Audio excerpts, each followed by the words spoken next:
दुनिया ही मेरा घर है, वहीं से कहानियाँ सुनाती हूँ। नमस्ते दोस्तों, मेरा नाम है कशिश। कहानियाँ सुनाना पसंद है मुझे। आज मैं सुनाने जा रही हूँ विजय विनीत की कहानी मैं इश्क लिखूँ तो बनारस का पार्ट 2, इश्क ए बनारस। सावन का महीना था, तेज बरसात हो रही थी। बड़ी बड़ी बूंदें तारकोल की सड़कों से टकराकर अजीब स्वर पैदा कर रही थी। काले गजराले बादलों से आकाश भरा पड़ा था, चौतरफा घुप्पा अंधेरा था। मैं उन दिनों बरेली के एक अखबार में रिपोर्टर था। दफ्तर में एक कोने में बैठकर तराई में उपजे आतंकवाद पर खबर लिखने का इरादा बना रहा था। अचानक मुझे याद आया कि मेरे पास सिगरेट की डिब्बी भर है। सिगरेट तो कब की ख़त्म हो चुकी थी और उसके बगैर मैं कुछ लिख नहीं सकता। अधेड़ बुन में था कि बारिश में सिगरेट का इंतज़ाम कैसे हो। दफ्तर के चपरासी को बुलाया, सिगरेट की खाली डिब्बी दिखाई। वो मेरी तलब को समझ गया, मगर पहले से अधिक ज़ोर से पानी बरसने लगा था। सिगरेट की तलब थी, ऐसी लगा कि कुछ भी हो मुझे सिगरेट चाहिए। ये सोचकर बरसाती ओढ़ी और दफ्तर से निकल पड़ा। मन में यह बात घूम रही थी कि घनघोर बारिश में बाहर निकलना सरासर बेवकूफ़ी है, लेकिन दफ्तर में बैठे बैठे उकता गया था। सड़क पर एक कदम चलना मुश्किल था। जूते गड्ढों में पड़े तो छपाक छपाक करते। बरसाती होते हुए भी बदन पूरी तरह भीग रहा था। ज़्यादातर दुकानें बंद थीं। दुकान अंदर दुबके बैठे थे। आवाज़ दी तो एक दुकान का थोड़ा सा पट खुला। लपक कर वहाँ जा पहुँचा। मैंने चीखा, बिल्स की एक डिबिया। दुकानदार ने हाथ में पैसे रखे, डिब्बी लेकर दफ्तर पहुँचा। मैंने बरसाती उतारी, तभी एक जनाना आवाज़ सुनाई पड़ी, अरे आप तो पूरी तरह से भीग गए हैं। हाथ में अपने चेहरे की पानी पोंछते हुए उस तरफ देखा। एक सुंदर सी लड़की सामने मुस्कुरा रही थी। उसने अपने पर्स से छोटी सी टॉवेल निकाली और मेरे ओर बढ़ा दिया। एक एकाटक मुझे देख रही थी। कहने लगी, प्लीज़ पानी पोंछ लीजिए, नहीं तो सर्दी लग जाएगी, बीमार पड़ जाएंगे। उसके चेहरे पर दिलकश मुस्कान थी। मैंने बेसमय के इसरार को टालने के इरादे से कहा, नहीं, रहने दो। बारिश और तूफान से रोज़ तो लड़ता हूँ, खतरों से खेलता हूँ। बारिश की चंद बूंदें मेरा कुछ नहीं बिगाड़ पाएंगी। प्लीज़ मेरी बात मान लीजिए टॉवेल। उसकी मुस्कुराहट पहले से अधिक आकर्षक थी। मेरे विरोधी चारों खाने चित हो गया। वह मेरे बगल में बैठ गई, एकटक मुझे निहारती रही। मैं कनखियों से देखता, खबर लिखने में तल्लीन हो गया। इसी बीच संपादक के चेम्बर का दरवाज़ा खुला। वह सीधे मेरे पास आए। मैं हड़बड़ाकर खड़ा हो गया। यह बिल्कुल नेचुरल रिएक्शन था। सभी मातहत आमतौर पर ऐसा ही करते हैं। मैं कुछ कहता उससे पहले ही वे बोले, यह पोस्ट ग्रेजुएट है, इसे रिपोर्टिंग तुम्हें ही सिखानी है। उन दिनों पत्रकारिता के लिए जर्नलिज्म कोर्स का बहुत चलन नहीं था। न्यूनतम योग्यता होती थी स्नातक।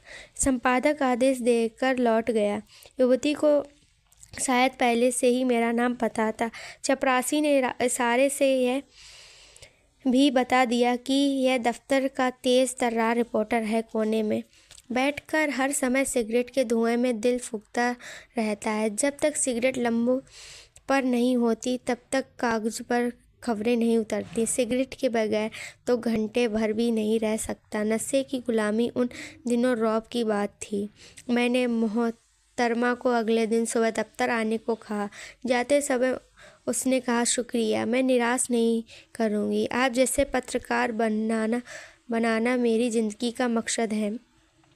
उसकी मुस्कुराहट के साथ उसकी बातों में कुछ वजन सा लगा। मैंने जवाब में सिर हिला दिया। उन दिनों लड़कियों का रिपोर्टर होना आम चलन नहीं था। अगले दिन वह समय से दफ्तर पहुंच गई। मैं पहले से ही अपनी कुर्सी पर बैठकर सिगरेट फूंक रहा था। वह आई और सामने की कुर्सी पर बैठ गई।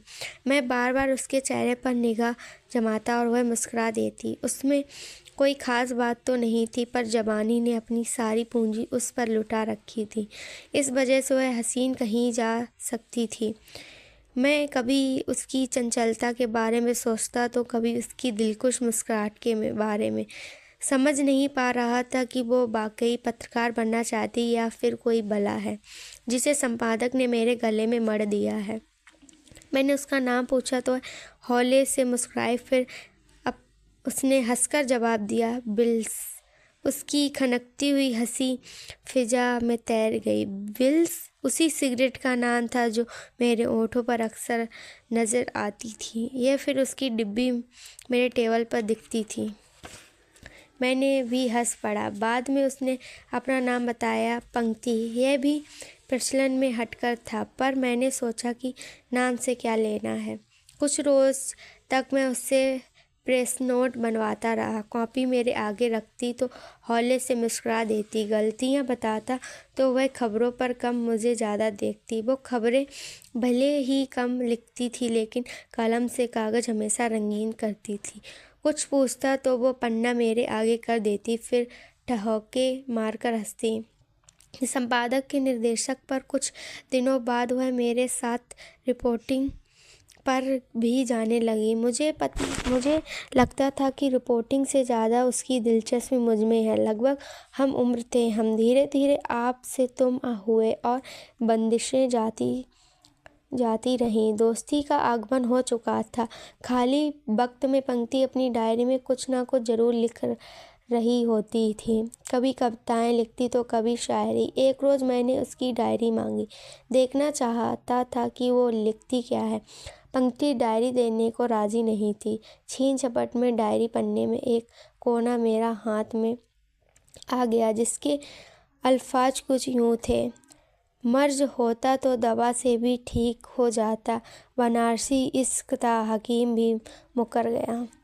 नज़्म पढ़ने के बाद मैंने कहा, यह डायरी है या कबाड़ खाना? सिर्फ लिखने से कुछ नहीं होता, न मन में एहसास, न दिल में सुकून। डायरी लिखने की खुमारी न पत्रकार बनाती है न कहानीकार। शायरी तो दूर की बात है, शायर बनने के लिए भी इश्क में फेल होने की डिग्री की ज़रूरत पड़ती। मैंने एक ही सांस में पूरी फिलॉसफी समझा दी। पंक्ति के चेहरे पर निराशा छा गई। मासूमियत के साथ कहा, हमें कहाँ आती है शायरी? सिगरेट सुलगाते हुए से तुम्हें देखा है, तभी से बीमार हूँ मैं। शायद तुम्हारी आँखों की शिकारी हूँ मैं। तुम्हें क्या लगता है यह सिर्फ डायरी है? नहीं, यह मेरी ज़िंदगी की किताब है। हमें हमारी और तुम्हारी यादों की आयतें हैं। कहानी मेरी है, पर हर पन्ने पर तुम्हारा नाम है। हर अध्याय तुम्हारा है, जिसमें एक इश्क ही लिखा है, मगर अधूरा सा। बाकी सब तुम्हारी शिकायतें हैं।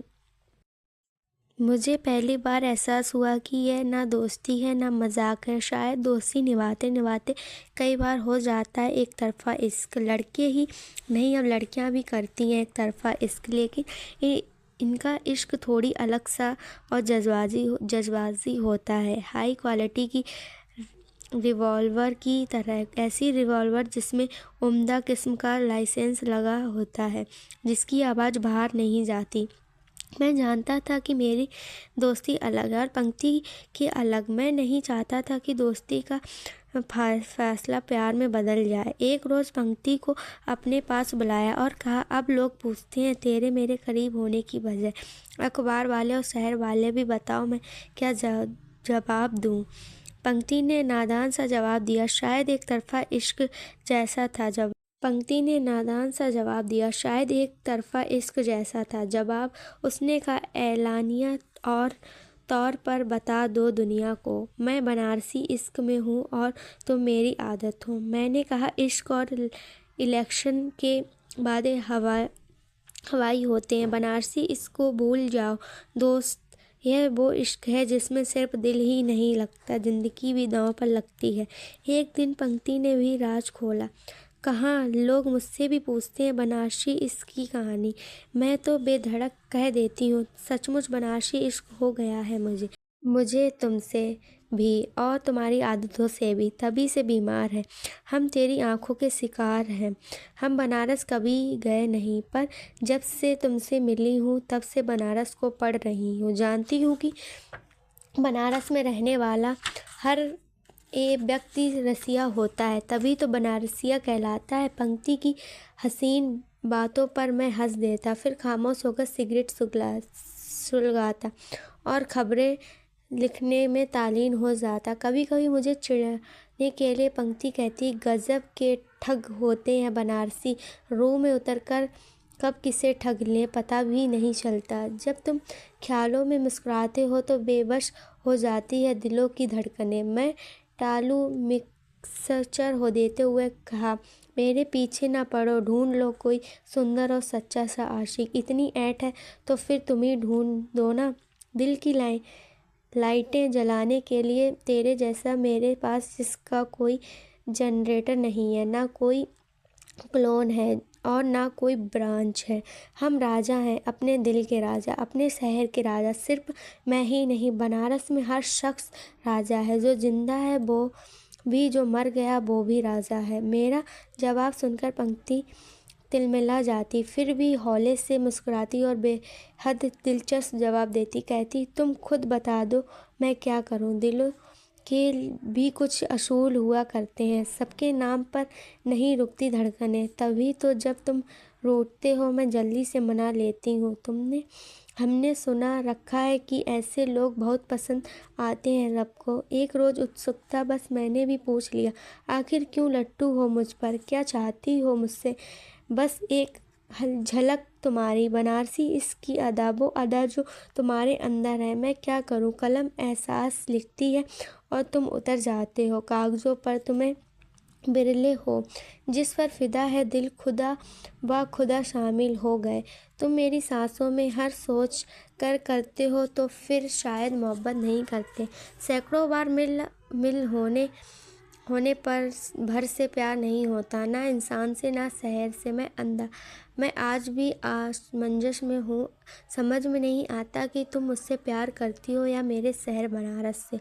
तुम क्यों नहीं सोचती कि तुम कुछ मजबूरियाँ मोहब्बत से भी ज़्यादा गहरी होती हैं। उन्हें मजबूरियों के चक्रव्यूह में घिरा हुआ हूँ मैं। एक रोज़ मैं नैनीताल में से रिपोर्टिंग करके लौटा था, थक गया था। वह तरह चेहरे पसीने से चिपचिपा और कपड़े भी तरबतर थे। जोरों से भूख लगी थी और होटल बंद थे। मुझे बहुत गुस्सा आ रहा था। पंक्ति ने मुझे देखा, वो पानी लेकर आए, फिर मेरे करीब आकर बैठ गई। मजाकिया लहजे में कहा, लगता है जनाब का पारा गर्म है, किसी पार्क के कोने में चलिए, चेहरे पर लगा दें ठंडी ठंडी हवाओं का फहा। मैं तमा उठा, चली जाओ यहाँ से, उधर सुधार लो खुद को। हम सुधर भी जाएंगे तो उनका क्या होगा जिनको हमारी शरारतों से इश्क है। इस ठिठाई पर मैंने पंक्ति को फिर डांटा।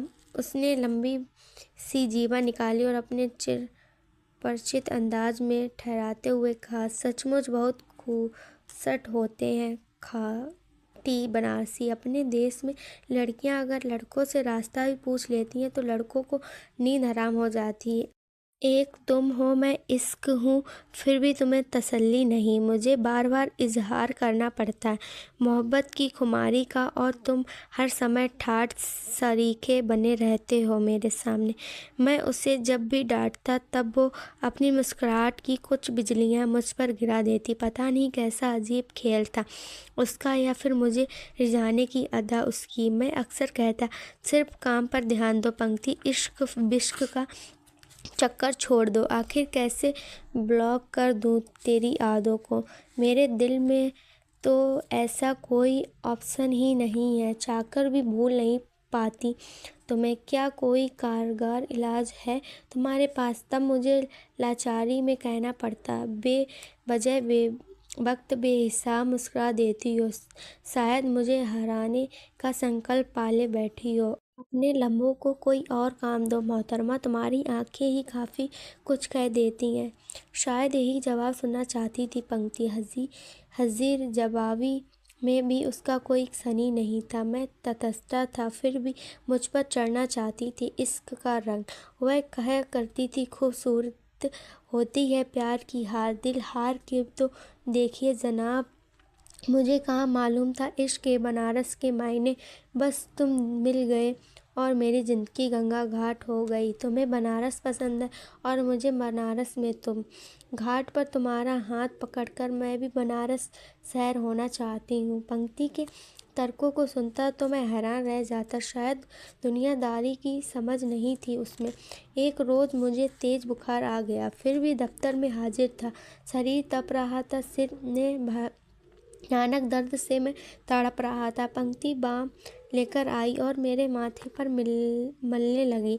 बालों में उंगलियों की कंधियां फेरने लगी। मुझे थोड़ी राहत मिली, फिर भी मेरा चेहरा उतरा हुआ था। उसने मुझे हंसाने के लिए तुर्क छोड़ा। क्या खाक तरक्की की है मेडिकल साइंस ने। उसके पास दवा तक नहीं। आखिर आज तक लाइलाज क्यों है ये इश्क का रोग। मैं बात का रुख बदलने की कोशिश की। जिंदगी में ऊंचा उठने के लिए ना प्यार की ज़रूरत होती है, ना डिग्री की। अच्छे शब्द ही इंसान को बादशाह बनाते हैं। एक रोज़ वो इठलाती हुई आई। उसने शरारत से आंखों में झांका। मैंने भी उसके चंचल चेहरे को गौर से देखा तो वो मुस्कुराने लगी।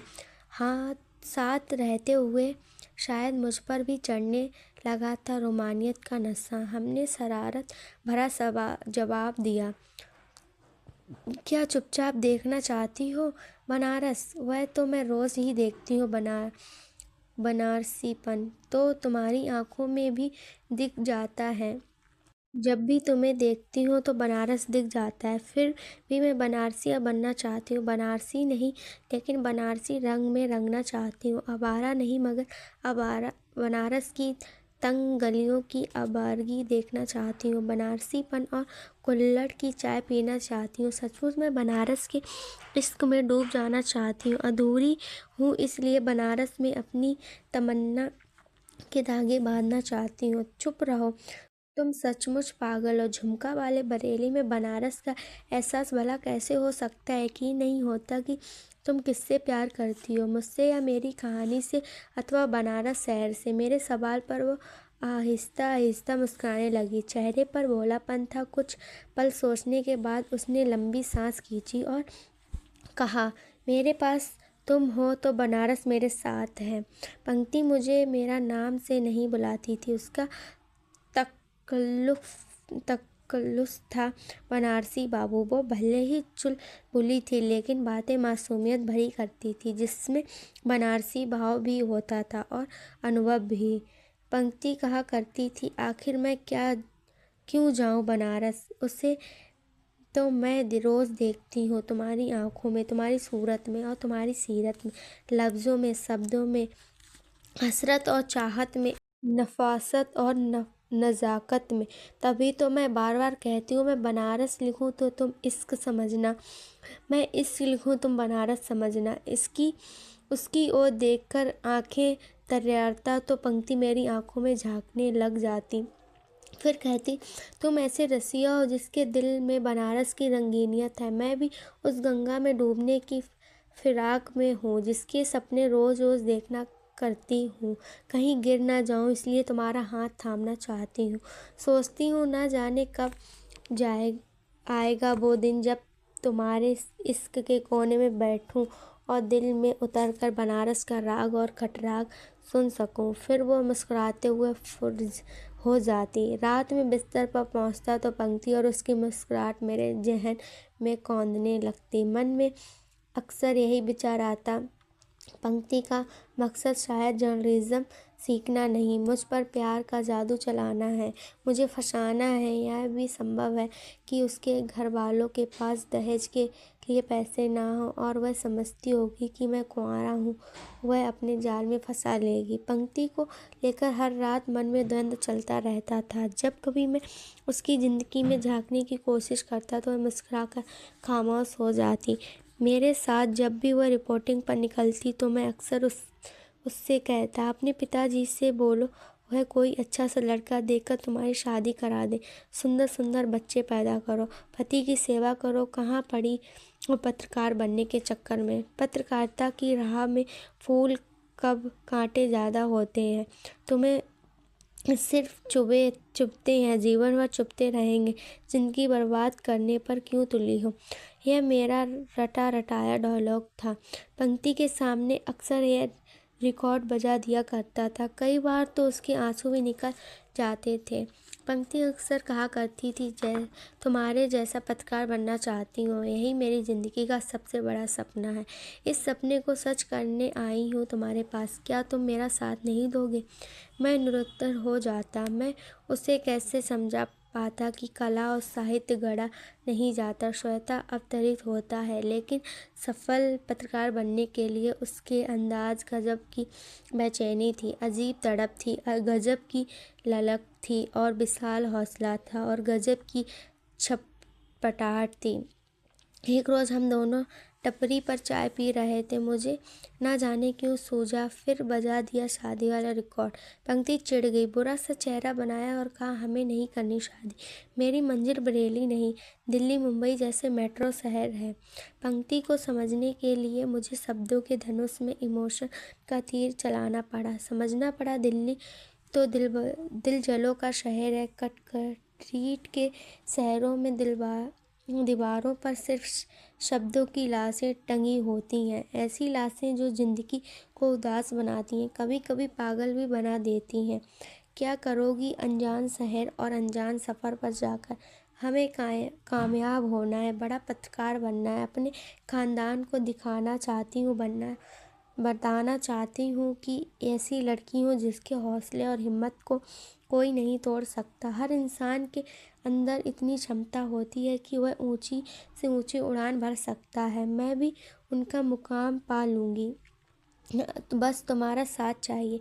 तब मैं चुप हो जाता, एक पल के लिए यह भी सोचता, हर इंसान के अंदर काबिलियत होती है जिससे वह कोई बड़ा मुकाम हासिल कर सकता है। पंक्ति शायद कंफर्ट जोन की चार दीवारी में कैद होने की वजह से पिछड़ गई होगी। मैंने उसे पत्रकारिता की हर टिप्स दी, उसने सीखा और कुछ समझा भी, मगर उसकी खबरों में वह मर्म नहीं उपजा पाता जिसमें पाठकों को डिमांड होती थी। मैं इश्क लिखूं तुम बनारस समझना कि इश्क ए बनारस का ये पार्ट 1 है। इसके आगे की कहानी हम पार्ट 2 में सुनाएंगे। आपको कैसी लगी ये कहानी ज़रूर बताइएगा कमेंट में। अगली कहानी के लिए subscribe, like and share. Thanks for watching.